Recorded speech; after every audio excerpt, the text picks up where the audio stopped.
Hi friends, welcome to food travel and nature. ഇന്ന് ഞാനിവിടെ തയ്യാറാക്കാൻ പോകുന്നത് മീൻ ഫ്രൈ ആണ്.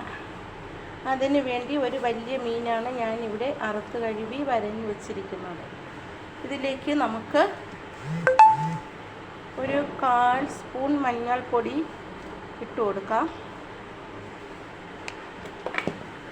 ഇനി ഇതിലേക്ക് നമുക്കൊരു 2 സ്പൂൺ മുളക് പൊടി ഇടാം.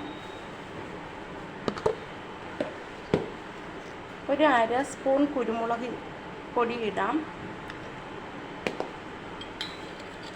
ആവശ്യത്തിനുള്ള ഉപ്പ് പൊടി ഇട്ട് കൊടുക്കാം. 2-3 പച്ചമുളക് നീളത്തിനരിഞ്ഞത്, 2 കൊത്ത് കറിവേപ്പില ഇടാം. ഇഞ്ചി, വെളുത്തുള്ളി, ചെറിയ ഉള്ളി ചതച്ചത് അത് നമുക്കിതിലേക്ക് ഇടാം. ഒരു നാരങ്ങയുടെ പകുതി ചാറ് ഇതിലേക്ക് നമുക്ക് ചേർക്കാം. വിത്ത് കളഞ്ഞതാണ് ഈ നാരങ്ങ. ഇത് നമുക്കിതിലേക്ക് പിഴിഞ്ഞ് ചേർത്ത് കൊടുക്കാം. കോൺഫ്ലവർ 1/2 സ്പൂണ് ചേർക്കാം. ഇനി ഇതെല്ലാം കൂടി നമുക്ക് നല്ലതുപോലെ മിക്സ് ചെയ്തെടുക്കാം.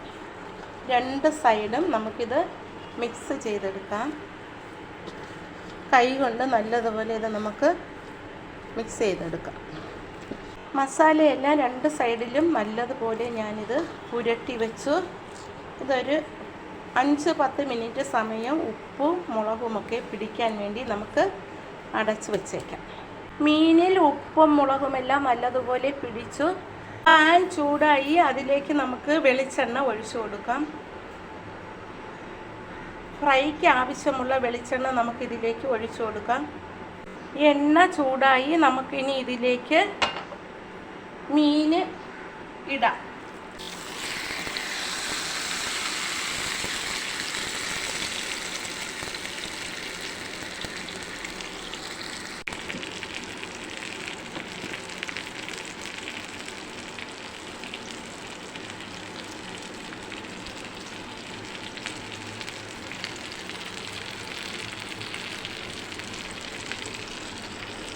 മീൻ ഒരു സൈഡ് മൂത്ത് വന്നിട്ടുണ്ട്. നമുക്കിനി ഇത് തിരിച്ച് ഇട്ട് കൊടുക്കാം. വലിയ മീനായത് കൊണ്ടാണ് ഇത് തിരിച്ചിടാൻ പാടാകുന്നത്. ഒരു സൈഡ് നല്ലതുപോലെ മുരിഞ്ഞ് വന്നിട്ടുണ്ട്. ഇനി നമുക്ക് മറു സൈഡ് കൂടി ഇതുപോലെ മൂപ്പിച്ചെടുക്കാം. മീൻ ഫ്രൈ 2 സൈഡും മുരിഞ്ഞ് വന്ന് നമുക്കിനി ഇതൊരു പാത്രത്തിലേക്ക് മാറ്റി വയ്ക്കാം. നമ്മുടെ മീൻ ഫ്രൈ റെഡിയായി. ഞാനിതൊരു വലിയ പാത്രത്തിലേക്ക് മാറ്റി വെച്ചു. എൻ്റെ ഈ വീഡിയോ ഇഷ്ടമായെങ്കിൽ എല്ലാവരും എൻ്റെ ചാനൽ സബ്സ്ക്രൈബ് ചെയ്യണം, സപ്പോർട്ട് ചെയ്യണം. Thank you.